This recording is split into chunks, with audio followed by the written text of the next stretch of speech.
Richard dan pada kesempatan kali ini saya akan menunjukkan cara pemasangan IV line.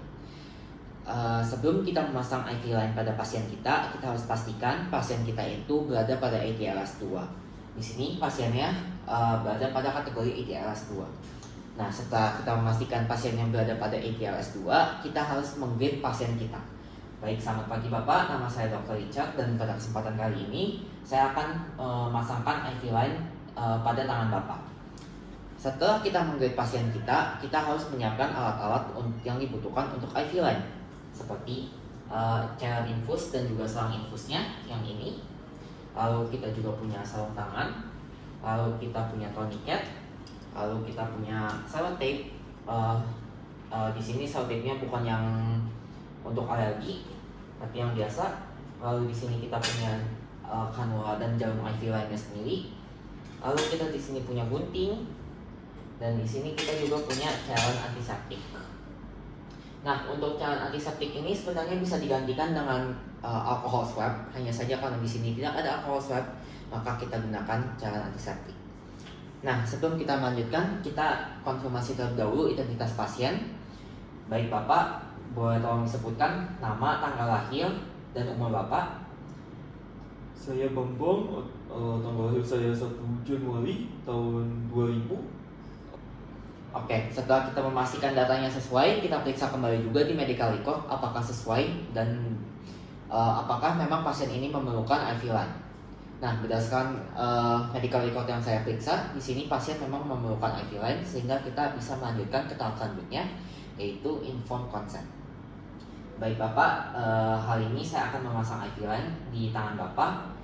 Mungkin akan ada rasa sedikit tidak nyaman saat pemasangan. Kira-kira apakah Bapak bersedia? Saya bersedia. Baik, karena pasien bersedia, kita bisa melanjutkan ke tahap selanjutnya. Tahap selanjutnya adalah kita harus mempersiapkan alat-alat khususnya yang selang IV di sini. Caranya bagaimana? Pertama, di sini karena masih ada air bubble, masih ada gembung-gembung di sini dan beresiko menyebabkan obstruksi. Nah, kita harus membuang gembung-gembung tersebut. Caranya adalah dengan kita buka si regulator flow-nya ini dan kita biarkan cairannya hingga jalan semua dan gembung-gembung di sini hilang semuanya. Di sini untuk dipercepat saya buka maksimum. Bisa dilihat gembung-gembungnya di sini sudah mulai pergi dan kita bisa bantu dengan sedikit tepuk-tepuk di sini. Lalu kita juga bisa bantu dengan seperti ini supaya gembungnya pergi. Lalu masih ada, kita bisa tepuk-tepuk lagi juga. Dan oke, karena semuanya sudah hilang gembungnya, kita bisa tutup kembali untuk flow regulatornya. Nah, setelah kita menyelesaikan preparasi ini, selanjutnya adalah kita memilih vena yang akan kita tusuk. Di sini saya akan memilih vena di bagian bawah. Di sini ada dua, saya akan pilih di bagian yang lebih kanan. Di sini saya palpasi untuk mendeteksi venanya, dan di sini teraba ada vena yang dimana saya bisa tusuk untuk IV setelah ini. Nah, setelah mendapatkan venanya, selanjutnya adalah mencuci tangan. Di sini saya mempraktekkan cuci tangan, dan setelah itu adalah menggunakan hand glove.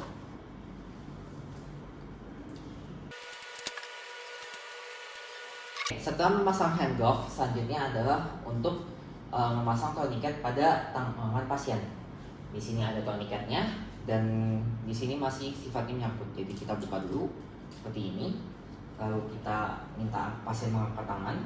Lalu kita lingkarkan pada tourniquet pada tangan pasien seperti ini. Lalu kita kunci dengan hingga berbunyi cepat. Lalu kita kencangkan tourniquet hingga ketat. Setelah itu selanjutnya adalah untuk memastikan kembali vena yang akan kita pilih. Di sini vena yang akan kita pilih, dan karena di sini tidak ada alcohol swab, maka saya akan menggunakan larutan antiseptik ini dengan cara meneteskannya.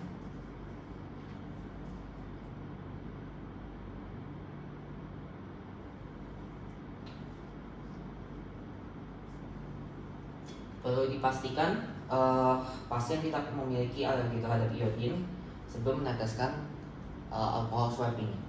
Maksudnya sebelum meneteskan iodin ini. Dan seharusnya iodine ini memang menggunakan kapas dan juga menggunakan pencapit,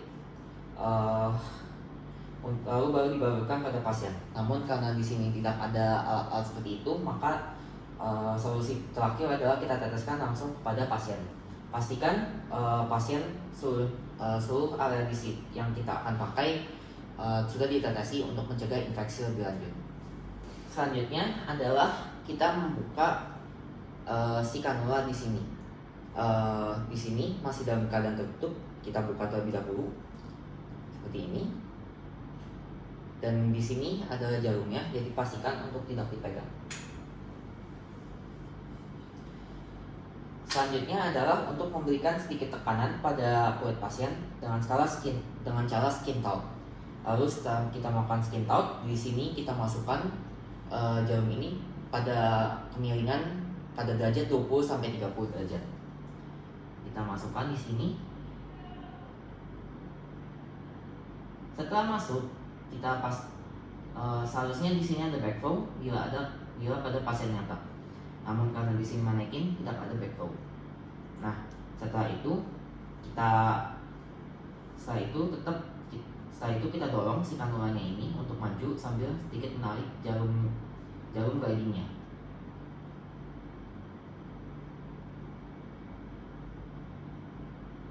Nah, di sini si kanulanya sudah berhasil masuk. Jarum guidingnya kita letakkan di situ dulu untuk mencegah yang namanya tertusuk. Nah, lalu setelah seperti ini, sebelum kita melepaskan tourniquet, pastikan untuk memberikan pressure sedikit pada arteri untuk mencegah, memberikan sedikit pressure pada vena untuk mencegah pendarahan yang berlebih. Setelah kita memberikan sedikit pressure, kita disconnect si ininya. Bila kehidupan nyata harusnya ini ada backflow juga, tapi di sini karena ini manekin maka tidak ada. Setelah kita disconnect, kita hubungkan dengan selang IV yang sudah kita persiapkan tadi. Kita hubungkan di sini, kita tekan hingga masuk. Setelah menghubungkan dengan IV di sini, selanjutnya adalah kita membuka dan mengatur flow dari obat yang akan kita masukkan. Di sini saya buka, dan bisa dilihat di sini ini sudah mulai menetes kembali. Nah, biasanya ini tidak ada di panduan, tapi lebih baik bila ditanyakan, Bapak apakah ada sakit saat seperti ini? Bila pasien menjawab tidak ada, maka kita sudah aman. Nah, selanjutnya adalah kita fiksasikan menggunakan tape. Bentuk saja U seperti ini pada lengan pasien, lalu kita tinggal kita tapkan pada lengan pasien seperti ini. Nah, setelah ini IV-nya sudah beres, pastikan untuk membuang jarum ini di tempat yang seharusnya agar tidak menusuk orang lain. Dan setelah itu selesaikan semua dokumen-dokumen lainnya. Dan sekian dari cara pemasangan IV line. Terima kasih.